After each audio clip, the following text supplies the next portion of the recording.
ಮಾನ್ಯರೇ, ಗಣರಾಜ್ಯೋತ್ಸವ ಕವಾಯತಿನಲ್ಲಿ 28 ತಂಡಗಳು ಹಾಜರಿದ್ದು ತಮ್ಮ ಪರಿವೀಕ್ಷಣೆಗೆ ಸಜ್ಜಾಗಿದೆ.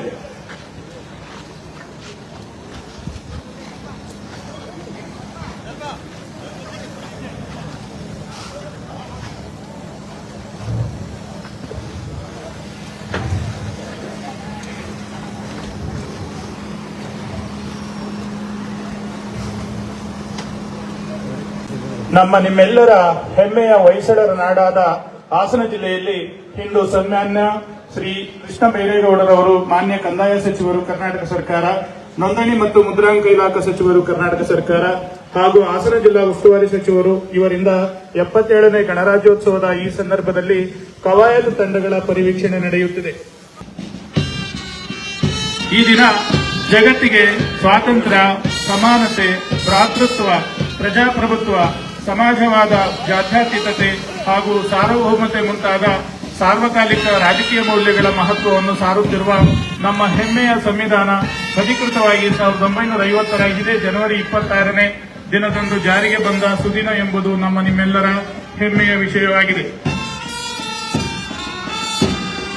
ಹಾಸನ ಜಿಲ್ಲಾಡಳಿತ ವತಿಯಿಂದ ಇಂದು 77ನೇ ಗಣರಾಜ್ಯೋತ್ಸವ ದಿನಾಚರಣೆ ನೀವೆಲ್ಲರೂ ಸೇರಿ ಆಚರಣೆ ಮಾಡ್ತಾ ಇದ್ದೇವೆ. ತಮಗೆಲ್ಲರಿಗೂ 77ನೇ ಗಣರಾಜ್ಯೋತ್ಸವದ ಶುಭಾಶಯಗಳು.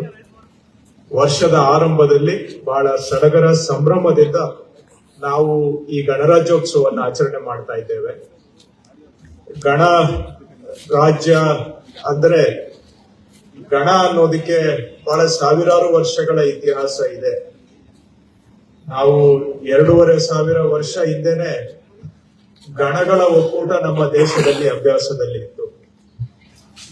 ಗಣ ಕೂಡಿದರೆ ಒಂದು ಒಕ್ಕೂಟ ಆಗುತ್ತೆ. ಹಾಗಾಗಿ ಈ ಒಕ್ಕೂಟ ವ್ಯವಸ್ಥೆಯನ್ನ ಸಂಭ್ರಮಿಸ್ತಕ್ಕಂತಹ ದಿನ ಈ ಗಣರಾಜ್ಯೋತ್ಸವ. ಪ್ರಪಂಚದಲ್ಲಿ ಶ್ರೇಷ್ಠ ಸಂವಿಧಾನಗಳಲ್ಲಿ ಒಂದು ನಮ್ಮದು. ಆ ಸಂವಿಧಾನವನ್ನ ನಮಗೆ ನಾವು ಸಮರ್ಪಣೆ ಮಾಡಿಕೊಂಡು ಅದನ್ನ ಪರಿಪಾಲನೆ ಮಾಡೋದಕ್ಕೆ ಬದ್ಧತೆಯನ್ನ ಮೂಡಿಸಿದಂತಹ ದಿನ ಗಣರಾಜ್ಯೋತ್ಸವದ ದಿನ.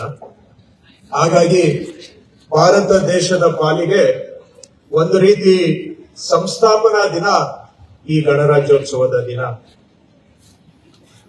ಸಂವಿಧಾನ ನಾವೆಲ್ಲರೂ ಕೂಡ ಚಾಚು ತಪ್ಪದೆ ಪಾಲನೆ ಮಾಡಿದ್ರೆ ಸಂವಿಧಾನನೂ ಕೂಡ ಈ ದೇಶದ ಏಳಿಗೆಗೆ, ದೇಶದ ಪ್ರಜೆಗಳ ರಕ್ಷಣೆಗೆ ಅತ್ಯಂತ ಯಶಸ್ವಿಯಾಗಲಿಕ್ಕೆ ಸಾಧ್ಯ.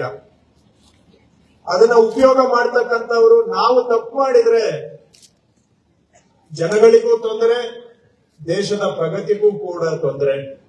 ಈ ಮಾತನ್ನ ಸಂವಿಧಾನ ರಚನೆಯ ಮುಖ್ಯ ರೂವಾರಿಗಳು ಡಾಕ್ಟರ್ ಬಾಬಾ ಸಾಹೇಬ್ ಅಂಬೇಡ್ಕರ್ ಅವರು ಆ ದಿನನೇ ಈ ಮಾತನ್ನ ನಮಗೆಲ್ಲರಿಗೂ ಎಚ್ಚರಿಸಿದ್ದಾರೆ.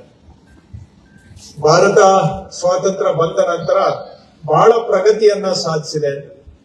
ನಾನಾ ರಂಗಗಳಲ್ಲಿ ನಾವು ಮುಂದೆ ಬಂದಿದ್ದೇವೆ. ದೇಶಕ್ಕೆ ಸ್ವಾತಂತ್ರ್ಯ ಬಂದಾಗ ಒಂದು ಗುಂಡು ಸೂಜಿ ಕೂಡ ತಯಾರು ಮಾಡುವ ಸಾಮರ್ಥ್ಯ ನಮ್ಗೆ ಇರಲಿಲ್ಲ. ದೇಶದಲ್ಲಿ ಅಕ್ಷರಸ್ಥರು, ವಿದ್ಯಾವಂತರ ಪ್ರಮಾಣ ಕೇವಲ ಒಂದು 15-17% ಇತ್ತು. ಅಲ್ಲಿಂದ ಆರಂಭ ಮಾಡಿ ಇವತ್ತು ಸಾಕಷ್ಟು ಪ್ರಗತಿಯನ್ನ ಸಾಧಿಸಿದ್ದೇವೆ. ಬಡತನ ಕಡಿಮೆ ಮಾಡೋದ್ರಲ್ಲೂ ನಾವು ಪ್ರಗತಿಯನ್ನ ಸಾಧಿಸಿದ್ದೇವೆ.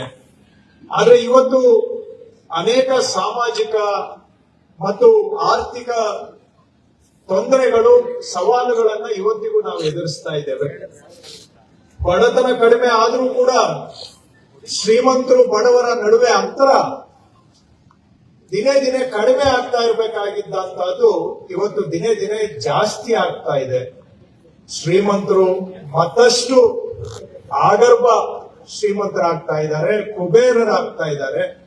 ಆದ್ರೆ ದುಡಿಯುವ ಜನ ಜೀವನ ನಡೆಸಲಿಕ್ಕೆ ಇನ್ನಷ್ಟು ಕಷ್ಟಪಡುವಂತಹದ್ದು ಆಗಿ ಬಡವರ ದುಡಿಮೆಯ ಲಾಭ ಕೆಲವು ದೇಶದ ಶ್ರೀಮಂತರ ಕೈಗೆ ಹೋಗ್ತಾ ಇದೆ. ದುಡಿಯೋದು ಬಹುಸಂಖ್ಯಾತರು, ಆದ್ರೆ ಅದರ ಲಾಭ ಇವತ್ತು ಕೆಲವರಿಗೆ ಸಿಗುವಂತಹದ್ದು. ಇದು ಸಂವಿಧಾನಕ್ಕೆ ಮಾಡತಕ್ಕಂತಹ ಗೌರವ ಅಲ್ಲ, ಸಂವಿಧಾನದ ವಿರುದ್ಧವಾದಂತಹ ನಡೆ. ಸರ್ವರಿಗೂ ಸಮಪಾಲು ಸಮಬಾಳು ಅಂತ ಹೇಳಿದ್ರೆ ಅವರವರ ದುಡಿತಕ್ಕೆ ತಕ್ಕ ಹಾಗೆ ಅವರಿಗೆ ಜೀವನದಲ್ಲಿ ಆರ್ಥಿಕ ಶಕ್ತಿ ಸಿಗಬೇಕು.